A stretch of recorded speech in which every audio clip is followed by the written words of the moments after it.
Chapter 8. Count Upswai talked on and on to the kingdom criers. Wiglaf, Erica, and Angus knew there was no point in listening, so they wandered back toward the cauldron.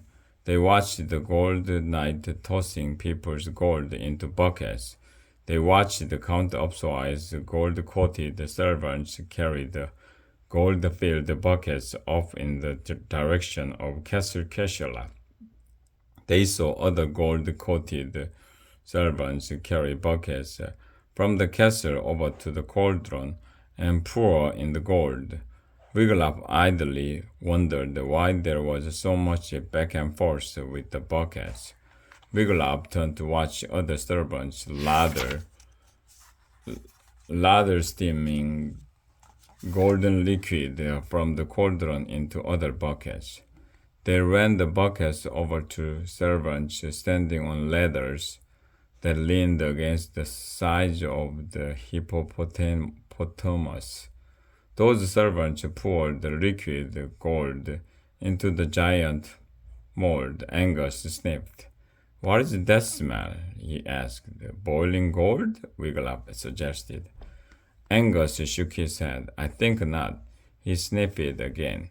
"'Tis a scent I know from long ago. Something odd is going on here," said Erica.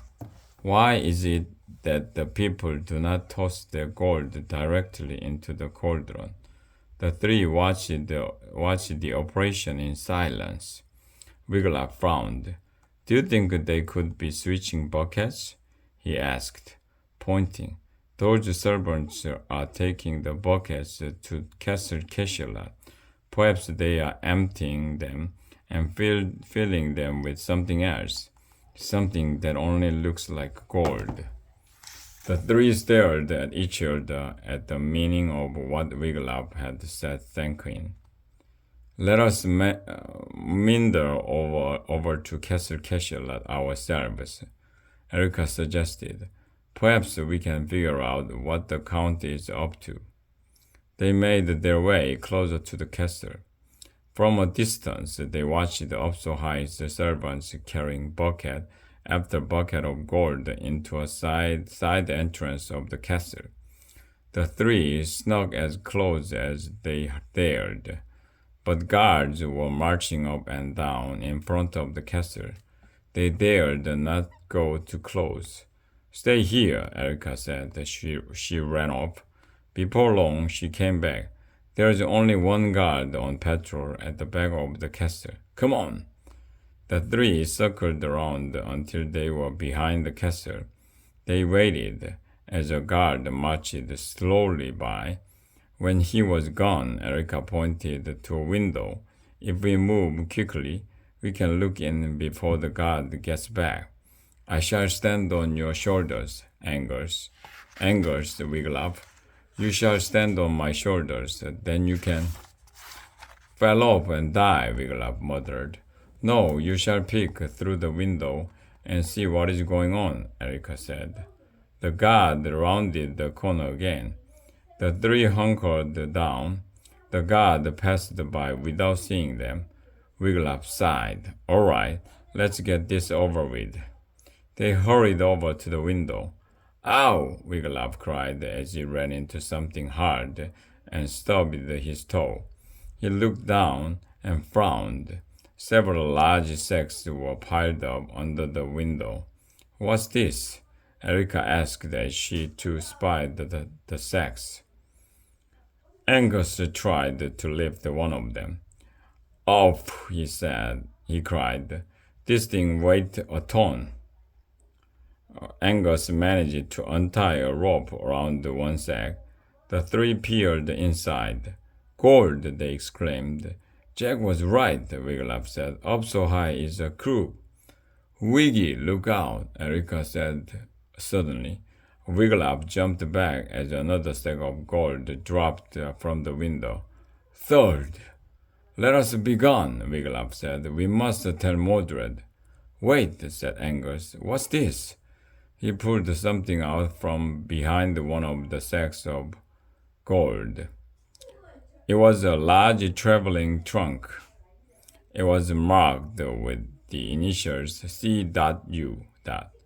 What would Count Upswai need a trunk? Asked Wiglaf. Unless he is planning to make a quick getaway. Erica finished it for him. And what's this? Said Angus. He picked up a piece of parchment that lay on top of the trunk. A ticket. Erica plucked it out of his hand. She read it loud.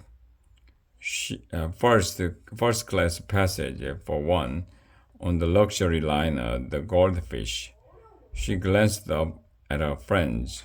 The ship sails for Zanzibar at dawn, and Count Upswai plans to be on it, Wiglaf explained. We shall stop him, Erica cried.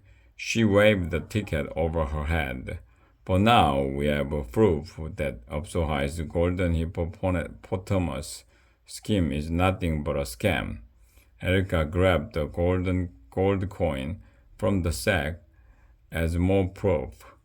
Then the three took off for the town square just as the guard turned the corner. They ran past the cauldron. Angus stopped suddenly. He sniffed it again. I know that scent, he said. Why can I not place it? Come on, said Erica. She grabbed Angus by the elbow. We have no time for smells now. The three pushed and shoved their way through the packed crowd. At last they made it to a spot from which they could see the stage. Count Upswai was still on it.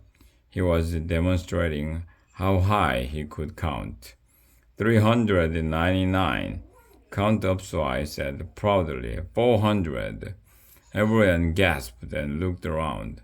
Now that, said the candle maker standing next to Wiglaf, is counting. Wiglaf glanced at the hourglass on Big Toe.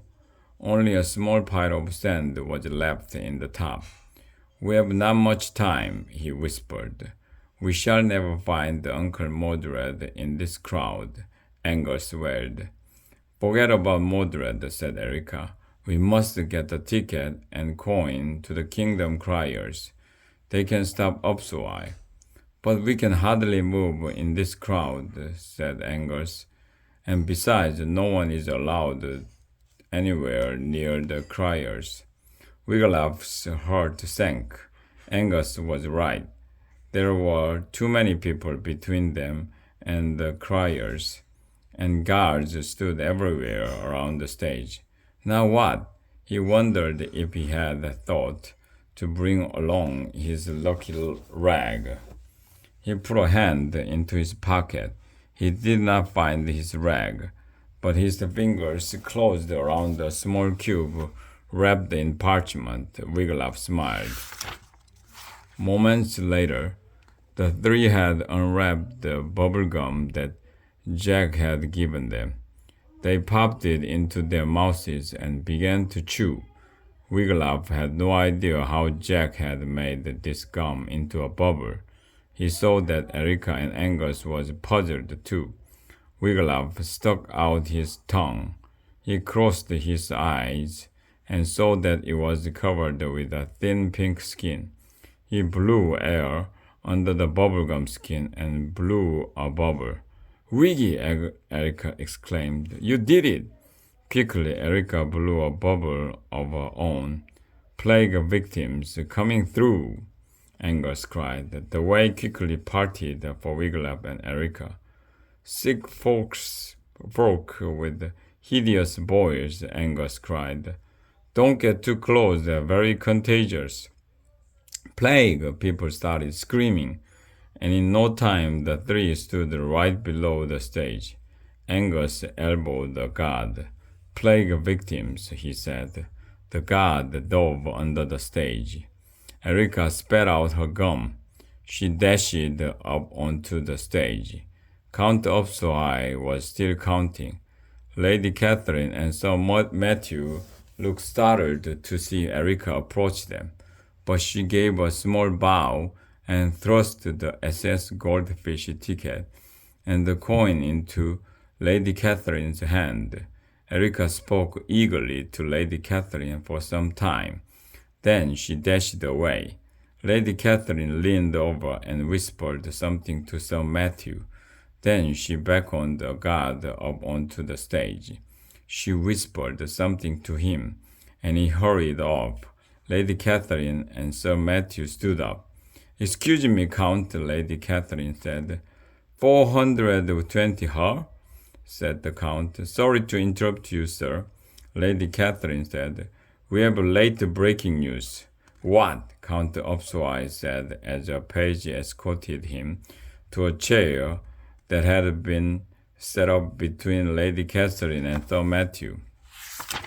"I wasn't even up to 500 yet. I can count to 500, you know." "So I've heard," said Lady Catherine. "But I wonder if you can answer a few questions for me." "Questions?"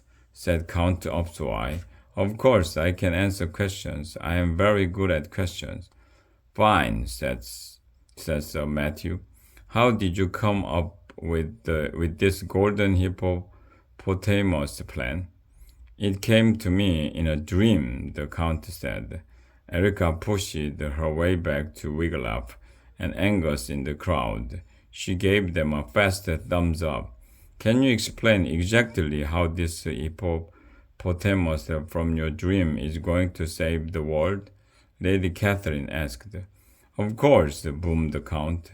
"As I said, my men will shatter the mold at midnight, and there will be stand the biggest, fattest, heaviest, solidest, goldest hippopotamus the world has ever seen." "But sir," said Lady Catherine, "exactly how does it work?" Wiglaf smiled to see the Count grew flustered. "Well, it is not the sort of thing one can explain," the Count said. "But it will work. Oh, yes, it shall save the world from a terrible end." Said Lady Catherine. "Well, perhaps you can tell me about this, sir." She held up the ticket. "First-class passage for one, on the Goldfish. It sails at dawn." "How should I know about that ticket?" the Count cried. "It certainly is not mine." "Oh, really?" said Sir Matthew. "Then why is your trunk all packed?" He nodded in the direction of two Kingdom Crier guards who were carrying Count Upswai's trunk up onto the stage. Wiglaf saw the Count tremble at seeing his trunk. "Perhaps someone has planned a New Year's surprise for me," the Count said. He wiped the sweat from his forehead. "And after I saved the world, what's wrong with my taking a little medieval pleasure cruise?" "That's right," called someone in the crowd. "We owe the Count our lives," yelled another.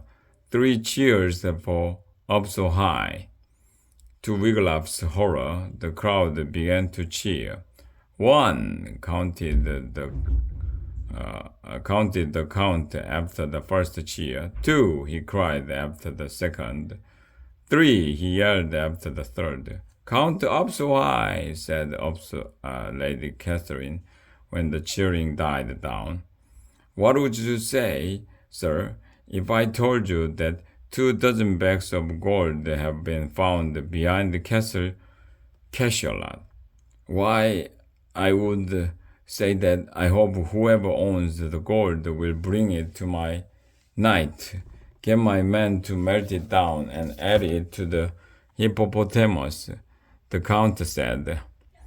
For if it does not have exactly 100 ducats of gold, the world shall surely end." "Then the gold does not belong to you," said Sir Matthew. "To me?" said the Count. "Of course not. I have given every last ducat of my gold for the golden hippopotamus." "Oh, really?" said Lady Catherine. "Then tell me, sir, how is it that the bags that hold the gold are marked with the initial C.U.? She nodded in the direction of a line of guards. Each one carried a bag of gold over his shoulder. The guards marched up onto the stage. They put the monogrammed bags of gold down in front of Count Upswai. He is sweating now, Angus whispered. Wiglaf nodded. The Count looked very uncomfortable. Explain this, sir, said Lady Catherine. She untied the rope from one of the bags. She reached in and pulled out a handful of gold coins and gold jewelry. The crowd gasped. The Count began. I can only say, boom, it was midnight. The bell in Big Toe Tower had begun to ring. Boom, boom, boom. Everyone looked away from the Count as the 12 hammermen stepped up to the hippo mold. Boom, boom, boom, boom. The hammermen drew back their hammers. Boom, boom, boom, boom. It is the year 1000, Lady Catherine announced. Happy New Year, everyone. Happy New Millennium, said Sir Matthew. The world is alive and well. The hammermen slammed their hammers into the hippo mold. Bam! The clay cracked and fell to the ground. And there, glowing in the torchlight, stood the golden hippopotamus. You see, cried Count Upswai, the world is beginning a new millennium, and all thanks to me, and to this solid gold hippopotamus. Not gold, Angus cried suddenly. He yelled so loudly that everyone in Tonale turned to stare at him. That's sand, Angus cried. I know it now. He closed his eyes and took in a long breath. My mother used to put it on my toast. Wiglaf shot Erica a look. He feared that all the excitement had been too much for Angus. Angus sniffed again. "'Tis a pity that Uncle Mordred is too cheap to let us have a little bit of butter." "Butter?" Erica exclaimed. "Angus, do you mean to say that Count Upswai has—" "Yes," said Angus, "the Count has made a hippopotamus of solid butter." "Butter?" People in the crowd began to mutter. "Butter?" They pressed close to the giant beast. A milkmaid was brave enough to poke the hippo. She licked her finger and nodded. "It's butter, all right," she cried. "Where is our gold? We want our gold." The people howled. Some ran for the bags of gold on the stage. Others headed toward the Castle Castellat, where they hoped to find more gold. Wiglaf saw Count Upswai snatch up one bag of gold. Then he jumped off the stage and ran toward the dark forest. Wiglaf thought it would be quite some time before he dared to show his face in Tonale again. Wiglaf, Angus, and Erica watched as everyone dove for the gold. Then came the shoving and pushing and grabbing. The three friends walked through the crowd, slowly making their way to Big Toe, and there, on the steps, sat Mordred. The headmaster's velvet tunic was ripped. He had dirt on his face. His hair stuck up at odd angles. He looked the better one, but Wiglaf thought very, very happy. "I managed to grab a whole wheelbarrows of gold," Mordred explained. Wiglaf saw that. Indeed, Mordred was resting one elbow on a wheelbarrow, but the wheelbarrow was empty. Wiglaf saw several peasants, the milkmaid and the shepherd creeping away. They each carried a large bulging sack. Uh-oh, thought Wiglaf. He began backing away from Big Toe Tower. He knew better than to say anything. Mordred would find out that the barrel was empty soon enough. Then there would be yelling and shouting and many, many tears. But right now, Wiglaf wanted to enjoy the first moments of the new millennium. People were dancing in Toner Square. A juggler was tossing 8 daggers in the air at once. A, a, mini, a minstrel was singing. A pair of fire eaters were gulping down huge balls of flame. Don't freak out, sir, Wiglaf said to Mordred. But we are out of here. He grabbed Erica Angus and pulled them toward the town square. Hasta la vista, babies, shouted Angus as they ran to celebrate the beginning of the next 1,000 years. Happy New Millennium! The end.